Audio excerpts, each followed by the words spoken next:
கோரி, உன் பையன் ஜக்குவுக்கு கல்யாணம் பண்ண போறதா கேள்விப்பட்டேன். பொண்ணு எல்லாம் பார்த்தாச்சா? என்னது, ஜக்குவுக்கு பொண்ணு பாக்கறதா? என் பையன் ஜக்குவுக்குன்னே என் தம்பியோட பொண்ணு பிறந்து வளர்ந்து இருக்கிறப்ப நான் ஏன் வெளியில என் பையனுக்கு பொண்ணு பார்க்கணும்? என் பையன் ஜக்குவுக்கு என் தம்பி பொண்ணு பிங்கியை தான் கல்யாணம் பண்ண போறேன். பிங்கி ரொம்பவும் அழகா இருப்பா, நல்லாவும் படிச்சிருக்கா. ஏன் கோரி, பொண்ணு அழகா இருந்து படிச்சிருந்தா மட்டும் போதுமா? வீட்டு வேலைகளை பொறுப்பா செய்யறது, பெரியவங்க கிட்ட மரியாதையா நடந்துக்கிறது, இந்த மாதிரி விஷயங்கள் தான் ஒரு வீட்டுக்கு வர மருமகளுக்கு முக்கியம்னு நான் நினைக்கிறேன்.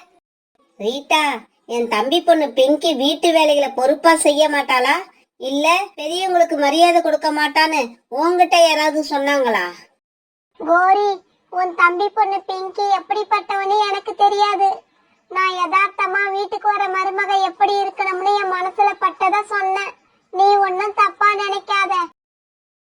கோரியும் ரீட்டா கிளியும் இப்படி பேசிக்கிட்டு இருக்கும்போது கோரியோட பையன் ஜக்கு வீட்டுக்குள்ள வந்தான். அவன் மட்டும் தனியா வரல, ஜக்கு கூட ஒரு பொண்ணும் வந்திருந்தது. அவங்க ரெண்டு பேரையும் பார்க்க கல்யாணம் ஆன புது ஜோடி மாதிரி கழுத்துல மாலையோட இருந்தாங்க. ஜக்கு, இது யாருடா இந்த பொண்ணு கழுத்துல மாலையோட வந்திருக்கா? அம்மா, இந்த பொண்ணுதான் உங்களோட மருமக, பேரு மைனா. நானும் மைனாவும் இன்னைக்கு கல்யாணம் பண்ணிக்கிட்டோம். அம்மா, மைனா ரொம்பவும் நல்ல பொண்ணு, உங்களை நல்லா கவனிச்சுப்பா. வணக்கம் அத்தை, எங்களை ஆசீர்வாதம் பண்ணுங்க. என்னது அத்தையா? நீ வேணா என்ன அத்தையாக்கிக்கலாம், ஆனா நான் உன்னை மருமகளா ஏத்துக்க முடியாது. ஜக்கு, என்னடா இது எல்லாம்? எங்கேயோ கடந்தவளை என்னோட மருமகளா அழைச்சிட்டு வந்திருக்கியே, இதெல்லாம் நியாயமா? கோரி, நீ என்னமோ உன் பையன் கல்யாணத்தை பத்தி கனவு கண்டுகிட்டு இருந்த, ஆனா உன் பையன் அவனே கல்யாணம் பண்ணி உன்னோட மருமகளை வீட்டுக்கு அழைச்சிக்கிட்டு வந்துட்டான். இப்படி சொல்லிட்டு ரீட்டா கிளி அங்கிருந்து பறந்து போயிடுச்சு. அம்மா, உங்க தம்பி பொண்ணு பிங்கிய பத்தி எனக்கு நல்லா தெரியும். அவளுக்கு வீட்டு வேலை எதுவுமே செய்ய தெரியாது. எந்நேரம் பார்த்தாலும் அருவிக்கரையில தன்னோட ஃப்ரெண்ட்ஸோட சுத்திக்கிட்டு இருக்கிறது தான் அவளோட வேலை. ஆனா மைனா அப்படி இல்லம்மா. சமையல் வேலை, வீட்டை சுத்தம் பண்றது, பெரியவங்க கிட்ட மரியாதையா நடந்துக்கிறது, தன்னை வெறுக்கிறவங்க மேல கூட அன்பு செலுத்துறது, இப்படி எல்லா விஷயத்திலயுமே மைனாவுக்கு யாருமே ஈடாக முடியாதுமா. அத்தை, நான் உங்களை ரொம்ப நல்லா பாத்துப்பேன். உங்களை சந்தோஷமா வச்சுக்க என்னால எவ்வளவு முடியுமோ அவ்வளவு முயற்சி பண்ணுவேன். மைனா, நீ வாய மூடு. என் பையனை என்கிட்ட இருந்து பறிச்சுக்கிட்டதும் இல்லாம என் அத்தன்னு வேற கூப்பிடுறியா? கல்யாணங்கிறது இப்படிதான் நடக்குமா? உங்க அம்மா அப்பா கூட இப்படிதான் ஓடி போய் கல்யாணம் பண்ணி இருப்பாங்கன்னு நினைக்கிறேன். அதனாலதான் உனக்கும் அதே புத்தி வருது. கோரி இப்படி பேசுனதை கேட்ட உடனே மைனா அழ ஆரம்பிச்சது. அம்மா, மைனாவை இப்படி எல்லாம் பேசாதீங்கம்மா. பாவம், மைனாவுக்கு அப்பா அம்மான்னு யாரும் கிடையாது. சின்ன வயசுல இருந்து ஆதரவு இல்லாம வளர்ந்த பொண்ணு. யாரும் ஆதரவு இல்லைன்னா ஆதரவற்றோர் இல்லத்துல கொண்டு போய் விட வேண்டியதுதானே? எதுக்காக என்னோட வீட்டுக்கு அழைச்சிட்டு வந்த? இந்த மாதிரி சொந்த பந்தம் யாருமே இல்லாத ஒரு பொண்ண என்னோட மருமகளா நான் ஒரு நாளும் ஏத்துக்க மாட்டேன். மைனா, நீ எங்க அம்மா சொல்றது எதையும் காதுல வாங்கிக்காத. நீ கிச்சனுக்கு போய் அம்மாவுக்கும் நமக்கும் சாப்பாடு ரெடி பண்ணு. ஜக்கு இப்படி சொன்ன உடனே மைனா எதுவும் பேசாம கிச்சன் பக்கம் பறந்து போச்சு. கோபம் தாங்காத கோரி தன்னோட தம்பி மனைவிய பார்க்க பறந்து போச்சு. காந்தாரி, நான் மோசம் போயிட்டேன்டி, நான் மோசம் போயிட்டேன். இப்படி சொல்லி அழுத கோரிக்காகவும் தான் தம்பி மனைவி காந்தாரி கிட்ட நடந்தது எல்லாத்தையும் சொல்லுச்சு. ஆமா அண்ணி, கொஞ்ச நேரத்துக்கு முன்னால ஜக்கு ஒரு பொண்ணு கூட மாலையும் கழுத்துமா போனதை நானும் பார்த்தேன். ஆமா காந்தாரி, ஆமா, அவளேதான். என்ன சொல்லி எப்படி பேசி என் பையனை மயக்கனானே தெரியல. இன்னைக்கு பார்த்தா மாலையும் கழுத்துமா வந்து நிக்கிறாங்க. என் பையன் இப்படி எல்லாம் நடந்துக்கிறவனே கிடையாது தெரியுமா? அண்ணி, உன் பையன் ஜக்கு யார வேணும்னாலும் கல்யாணம் பண்ணிக்கிட்டு வரட்டும், எனக்கு அத பத்தி கவலை இல்ல. நீ அந்த பொண்ண மனசார உன் மருமகளா ஏத்துக்கிட்டியா? அது எப்படி காந்தாரி? ஊர் பேர் தெரியாத ஒரு பொண்ண என் மருமகளா நான் ஏத்துப்பேன்? என் மனசு இப்பவும் உன் பொண்ணதான் மருமகளா நினைக்குது. குறுக்கு வழியில வந்து எனக்கு மருமகளா ஆகணும்னு நினைச்ச இந்த மைனாவ எனக்கு வர ஆத்திரத்துல பொண்ணு போட்டலாம் போல இருக்கு. அப்புறம் ஏன் நீ கவலைப்படுறீங்க? இப்ப நீங்க சொன்னதை செஞ்சுட்டீங்கன்னா அடுத்த முகூர்த்தத்திலேயே என் பொண்ண உங்க பையனுக்கு நான் கல்யாணம் பண்ணி தரேன். காந்தாரி, நீ என்ன சொல்ல வரேன்னு எனக்கு புரியல. எனக்கு வர ஆத்திரத்துல கொன்னுடலாம் போல இருக்குன்னு சொன்னீங்கல்ல, அதே மாதிரி கொன்னுடுங்க. அதுக்கப்புறம் நாம நினைச்ச மாதிரியே உங்க பையனுக்கு கல்யாணம் பண்ணுவோம். காந்தாரி, அந்த மைனாவை கொன்னு போட்டுடலாம் போலதான் இருக்கு. ஆனா எப்படி கொல்றதுன்னு தான் எனக்கு தெரியல. அண்ணி, கொல்றதுன்னு முடிவு பண்ணிட்டீங்க. இனிமே அந்த பொறுப்பை என்கிட்ட விட்டுருங்க. எப்படி கொல்லணும்னு நான் உங்களுக்கு சொல்றேன். இதுக்கப்புறம் நீங்க எந்த கவலையும் இல்லாம வீட்டுக்கு போங்க. மீதிய நான் பாத்துக்கிறேன். கோரிக்காகத்தோட வீட்டுல கோரி தன்னை திட்டினதை நினைச்சு மருமக மைனா அழுதுகிட்டே இருந்தா. மைனா, அழுவறத நிறுத்து. நீ ஏன் இப்படி அழுதுகிட்டே இருக்க? இங்க பார், எங்க அம்மா மனசால கெட்டவங்க கிடையாது. இருந்தாலும் எல்லார்கிட்டயும் கொஞ்சம் கோபமா பேசுவாங்க. அப்புறம் அவங்க தம்பி பொண்ண நான் கல்யாணம் பண்ணணும்னு அவங்க மனசுல ஒரு கற்பனை இருந்தது. அது ஒன்னால கெட்டு போயிடுச்சுன்னு நினைச்சுக்கிட்டு அவங்க உன் மேல கொஞ்சம் கோபமா இருக்காங்க. கோபம் தீர்ற வரைக்கும் தான் இப்படி திட்டிக்கிட்டு இருப்பாங்க. அதுக்கப்புறம் எல்லாம் சரியா போயிடும். உன்னையும் தன்னோட மருமகளா ஏத்துப்பாங்க. இப்படியே சில நாட்கள் நகர்ந்துச்சு. அன்னைக்கு காலையில கனி வச்ச ஜக்கு தான் வேலை செய்யற ஆபீஸ்க்கு கிளம்ப தயாரானா. அம்மா, மைனா, உங்க 2 பேர்கிட்டயும் நான் ஒரு விஷயத்த சொல்ல மறந்துட்டேன். என்னோட வேலை விஷயமா நான் இன்னைக்கு பக்கத்துல உள்ள காடு வரைக்கும் போக வேண்டி இருக்கு. வேற யாரையாவது அந்த காட்டுக்கு போக சொல்லலாம்னு பார்த்தேன். ஆனா மேனேஜர் நான் தான் போகணும்னு பிடிவாதமா சொல்லிட்டாரு. அதனால நான் இன்னைக்கு ராத்திரி வீட்டுக்கு வர மாட்டேன். நாளைக்கு சாயங்காலம் தான் வருவேன். மைனா, அம்மாவை பத்திரமா பாத்துக்க. அவங்களுக்கு தேவையானதை செஞ்சு கொடு. அம்மா, அதே மாதிரி உங்களுக்கு என்ன தேவையோ அவகிட்ட கேளுங்க. ஆனா தயவு செய்து அவளை திட்டாதீங்க. அம்மா அவளோட மனசுல உங்களை அம்மா ஸ்தானத்துல வச்சிருக்கா. இப்படி சொன்ன ஜக்கு பிறகு வீட்டை விட்டு கிளம்பி பறந்து போனான். அண்ணி, அண்ணி, எழுந்திருங்க. நான் தான் காந்தாரி வந்திருக்கேன். வீட்டுக்குள்ள வந்த காந்தாரி இப்படி கூப்பிட்ட உடனே தூங்கிட்டு இருந்த கோரிக்காவும் எழுந்திரிச்சு உட்கார்ந்தது. காந்தாரி, வா வா, என்ன விஷயம் இப்படி திடீர்னு வந்திருக்க? நான் சொல்ல வந்த விஷயம் இருக்கட்டும். முதல்ல உன் மருமக எங்க இருக்கா அத சொல்லு. மைனா இப்ப தண்ணி எடுக்க நதி பக்கம் போயிருப்பான்னு நினைக்கிறேன். அப்பாடா, நல்ல சமயத்துலதான் நானும் வந்திருக்கேன். இந்தாங்க அண்ணி, இதுதான் விஷம். இத பத்திரமா வச்சுக்கோங்க. உங்க மருமக வர்றதுக்குள்ள ஏதாவது ஸ்வீட் செஞ்சு அதுல இத கலந்து வச்சிடுங்க. அவ வந்த உடனே அன்பா பேசுற மாதிரி பேசி அவகிட்ட கொடுத்து சாப்பிட சொல்லுங்க. இத மட்டும் நீங்க செஞ்சிட்டீங்க, நீங்க மனசுல நினைச்சது நல்லபடியா நடந்துடும். காந்தாரி, விஷம் நல்ல விஷம் தானே, நல்லா வேலை செய்யும்ல. உங்களுக்கு அப்படி சந்தேகம் இருந்தா கொஞ்சம் வேணா சாப்பிட்டு பாருங்க. என்னடி காந்தாரி இப்படி பேசுற? அண்ணி, நான் சும்மா விளையாட்டுக்கு தான் சொன்னேன். இது எலிகளை கொல்றதுக்காக வைக்கிற விஷம். நானே இது ரொம்ப கஷ்டப்பட்டு வாங்கிட்டு வந்தேன். இது ரொம்ப நல்லா வேலை செய்யும். இத பறவைகள் சாப்பிட்டா 5 நிமிஷத்துல இறந்துருவாங்க.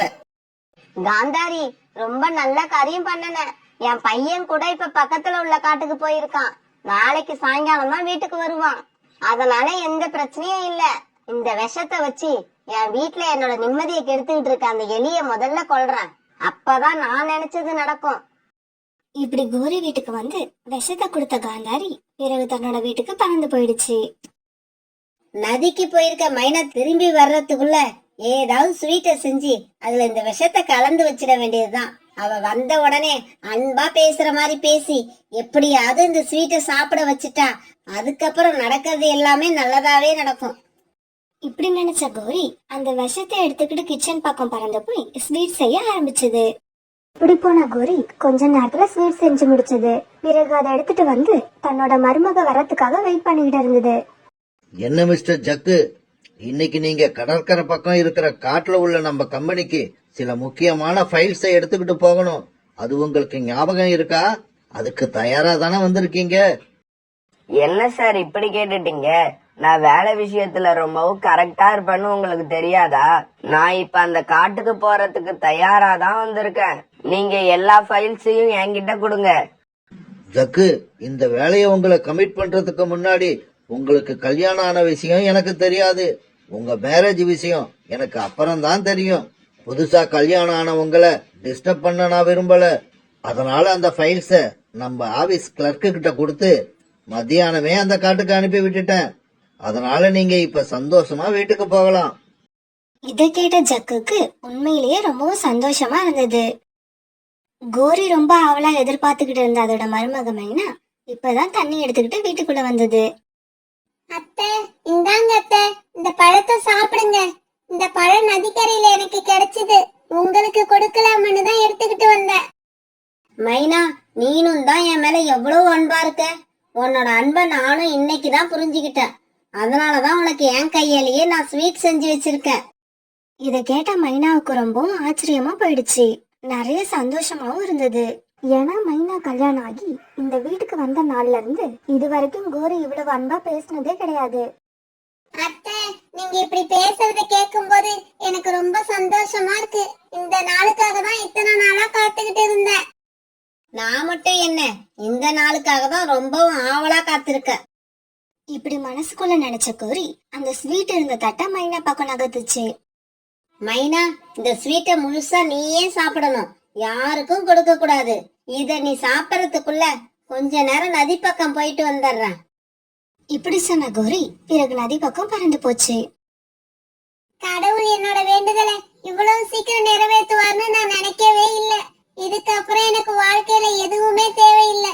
அன்பான கணவர், பாசமான மாமியார், இதை விட ஒரு பொண்ணுக்கு என்ன தேவை இருக்கு? இப்படி மனசுல நினைச்சுக்கிட்டு மைனா அந்த ஸ்வீட்டை சாப்பிட போச்சு. அந்த சமயம் பார்த்து வேலைக்கு போன ஜக்கு வீட்டுக்குள்ள வந்தான். ஜக்குவை பார்த்த மைனா ஸ்வீட்டை சாப்பிடாம ஜக்குவை பார்த்த சந்தோஷத்துல துள்ளி துள்ளி குதிக்க ஆரம்பிச்சது. என்ன மைனா, இவ்வளவு சந்தோஷமா இருக்க? என்ன விஷயம்? ஆமா, எங்கேயோ ஊருக்கு போறேன், நாளைக்கு தான் வருவேன்னு சொல்லிட்டு போன நீங்க இன்னைக்கே வந்திருக்கீங்க, என்னாச்சு? மைனா, என்ன பக்கத்து காட்டுக்கு அனுப்புறதா மேனேஜர் முடிவு பண்ணப்ப எனக்கு கல்யாணம் ஆன விஷயம் அவருக்கு தெரியாதான். அப்புறம் யாரோ சொல்லி என்னோட கல்யாண விஷயத்த கேள்விப்பட்ட அவரு என்ன அங்க அனுப்பாம வேற ஒருத்தர் அங்க அனுப்பி வச்சுட்டாரு. அதனாலதான் நான் வீட்டுக்கு வந்துட்டேன். அப்படியா ஜக்கு, இங்க பாருங்களேன், இன்னைக்கு நடக்கிறது எல்லாமே எனக்கு சந்தோஷமா இருக்கு. உங்களுக்கு ஒரு விஷயம் தெரியுமா? அத்தை இன்னைக்கு மனசு மாறிட்டாங்க, என் மேல ரொம்பவும் பாசமா இருக்காங்க. இங்க பாருங்க, எனக்காக ஸ்வீட் எல்லாம் செஞ்சு கொடுத்திருக்காங்க. இந்த விஷயத்தை கேட்ட உடனே ஜக்கு ரொம்பவும் சந்தோஷமாயிட்டான். மைனா, அப்படியா விஷயம்? இத கேட்க எனக்கு எவ்வளவு சந்தோஷமா இருக்கு தெரியுமா? எங்க அம்மா எனக்கு கூட இப்படி ஒரு நாளும் ஸ்வீட் செஞ்சு கொடுத்ததில்ல. மருமக மேல எவ்வளவு பாசம் வச்சிருந்திருக்காங்க. சரி சரி, அந்த ஸ்வீட்டை இப்படி கொடு. இது உனக்கு கிடையாது, நான் தான் சாப்பிட போறேன். இந்தாங்க, எங்க அத்தை செஞ்ச ஸ்வீட்டை நீங்களே சாப்பிடுங்க. எனக்கு என்னோட அத்தை மனசு மாறினதை நினைச்சா அதை விட வேற எதுவுமே பெருசா தெரியல. இப்படி சொன்ன மைனா அந்த ஸ்வீட்டை ஜக்கு பக்கம் நகர்த்த ஜக்கு அந்த ஸ்வீட்டை ஆசையா சாப்பிட ஆரம்பிச்சான். இப்படி ஸ்வீட்டை சாப்பிட ஆரம்பிச்ச ஜக்குவால கொஞ்சம் ஸ்வீட்டை தான் சாப்பிட முடிஞ்சது. அதுக்கு மேல அவனால சாப்பிட முடியல. மைனா, என்ன இது? இந்த ஸ்வீட் சாப்பிடுறப்ப இனிப்பா இருந்துச்சு, ஆனா இப்ப என்னவோ தொண்டையெல்லாம் எரியிற மாதிரி இருக்கு, வயிறையும் வலிக்குது. இப்படி சொல்லிக்கிட்டே இருந்த ஜக்கு வலி தாங்காம அழவும் ஆரம்பிச்சிட்டான். ஜக்கு, என்ன செய்து உங்களுக்கு? ஏன் இப்படி அழுவுறீங்க? மைனா இப்படி கேட்டுக்கிட்டு இருக்கப்பவே ஜக்கு அப்படியே மயங்கி கீழே விழுந்துட்டான். மைனா மைனா, இந்த ஸ்வீட்ல ஏதோ கலந்திருக்கு, அதனாலதான் எனக்கு வயிறெல்லாம் எரியுது.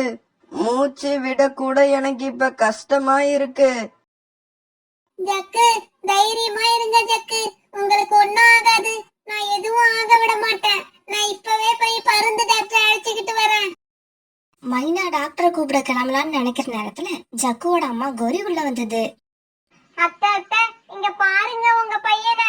நீங்க செஞ்சு கொடுத்த ஸ்வீட்ல கொஞ்சம் தான் சாப்பிட்டாரு, அப்படியே மயங்கி விழுந்துட்டாரு. அவரால மூச்சு கூட விட முடியல. ஐயோ ஜக்கு, நான் செஞ்ச ஸ்வீட்டை நீயாடா சாப்பிட்ட? ஆமாமா, நீங்க செஞ்ச ஸ்வீட்டை தான் சாப்பிட்டேன். ஏமா, அதுல என்னம்மா கலந்திருக்கு? எனக்கு வயிறெல்லாம் ரொம்ப எரியுது, கண்ணெல்லாம் இருட்டிக்கிட்டு வர்ற மாதிரி இருக்கு. ஐயோ ஜக்கு, நான் மோசம் போயிட்டேன்டா, நான் மோசம் போயிட்டேன்.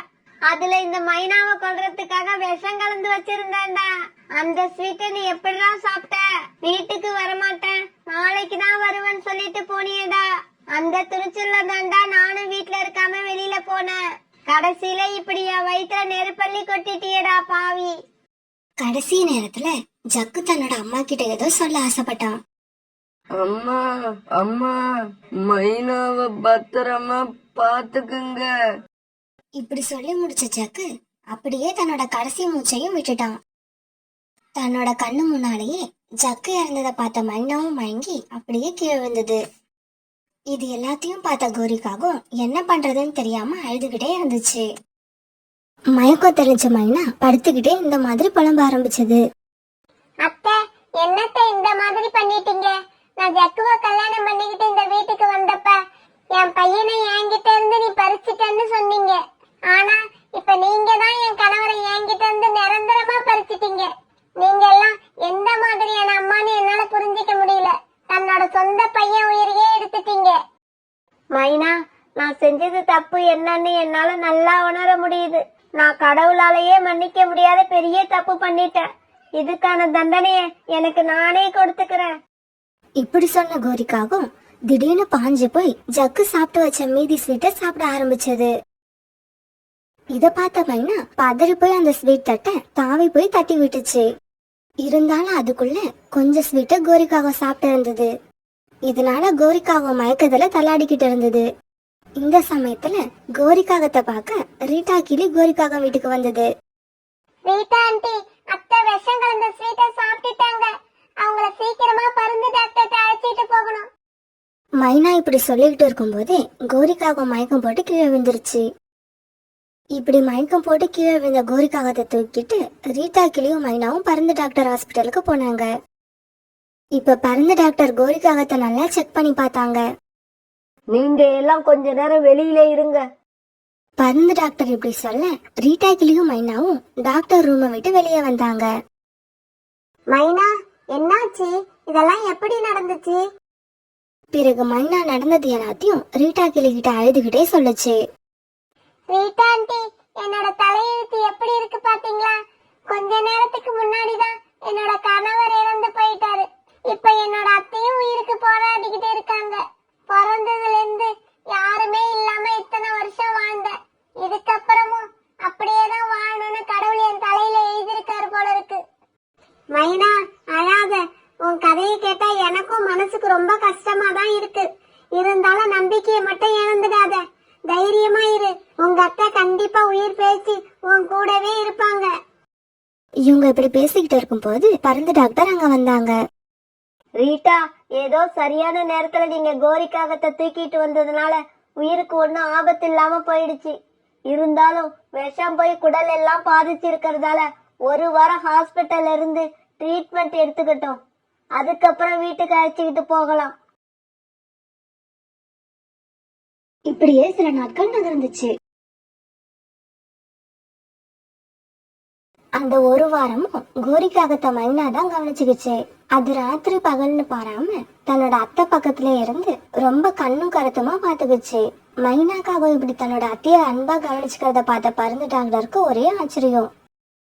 கோரிக்காகவும் பருந்து டாக்டர் ஹாஸ்பிட்டல்ல இருந்து டிஸ்சார்ஜ் ஆகுற நாளும் வந்தது. டாக்டர், என்னை ஏன் டாக்டர் காப்பாத்துனீங்க? என் மகன் கூடவே என்னையும் அனுப்பி இருக்கலாம்.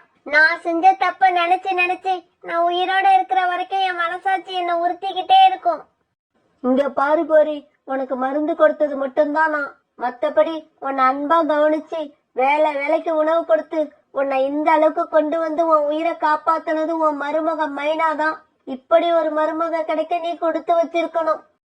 டாக்டரோட இந்த பேச்சு கேட்டு கோரிக்காகத்தோட கண்ணுல இருந்து தண்ணீர் தாரத்தாரியா கொட்டிக்கிட்டே இருந்தது. பிறகு மைனாக்காகவும் தன்னோட அத்தை கோரிக்காகத்தை அழைச்சுக்கிட்டு தன்னோட வீட்டுக்கு வந்தது.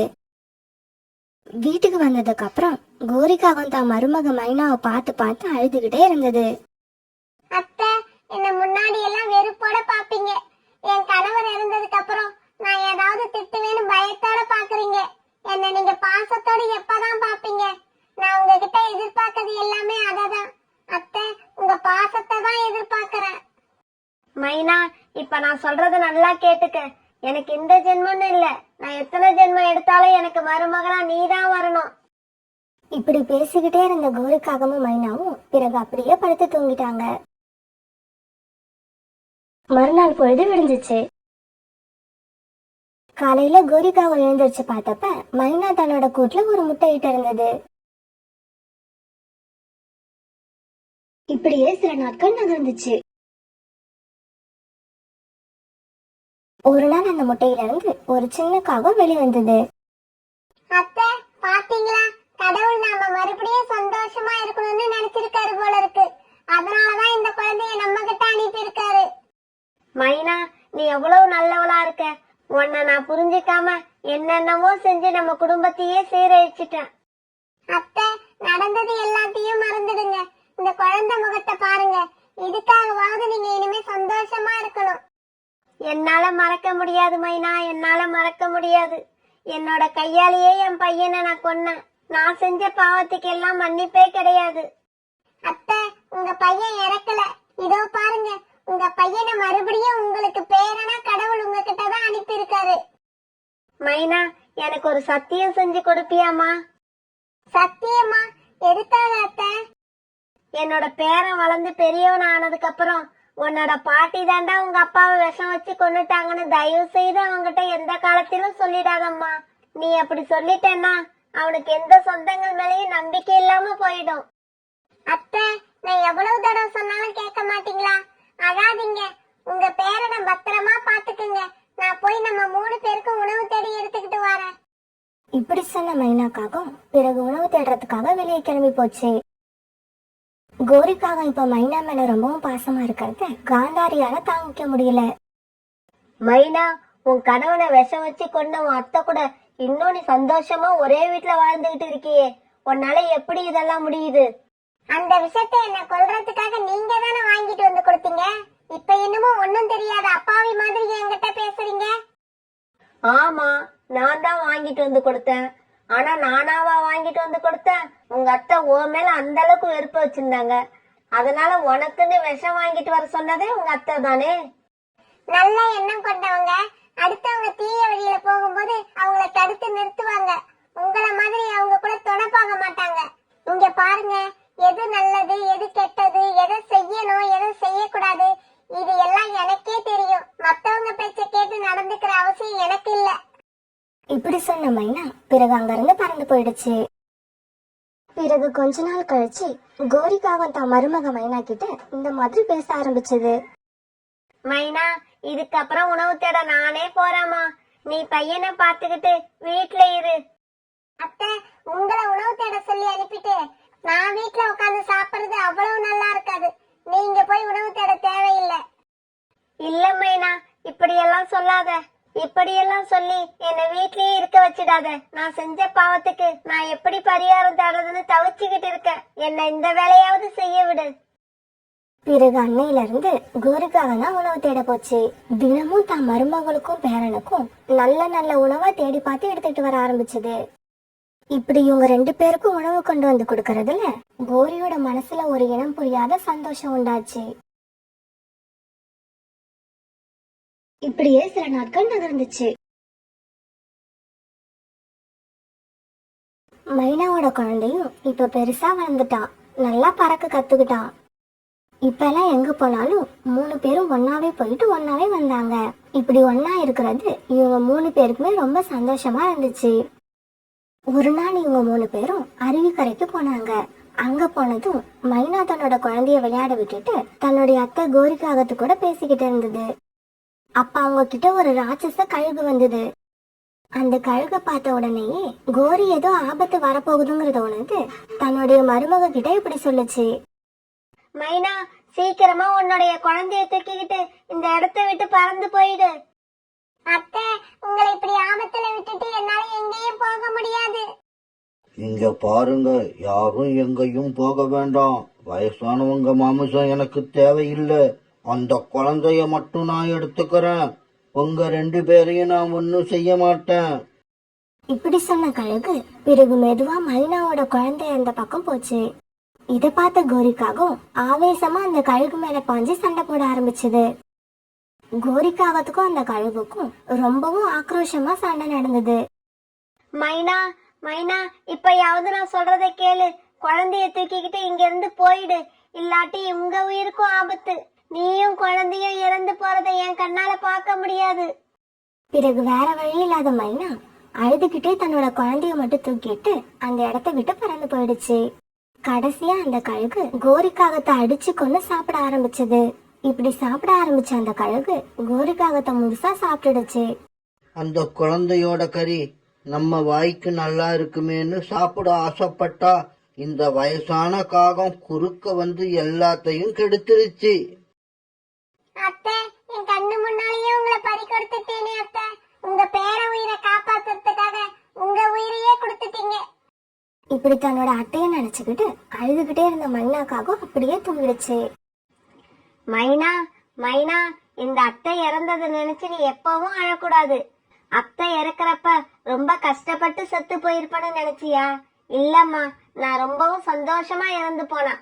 ஆமா, உன்னோட கணவனை உன்கிட்ட இருந்து பறிச்சுட்டேன்னு என்னோட மனசாட்சி உறுத்திக்கிட்டே இருந்தது. ஆனா இப்ப அதுக்கு பரிகாரமா உன்னோட மகன் உயிரை காப்பாத்தி உன் கையில கொடுத்துட்டம்மா. என் பேரை கூட நீ சந்தோஷமா வாழணும். உன்னோட அத்தை என்னைக்கும் உங்க கூடவே இருப்பேன்.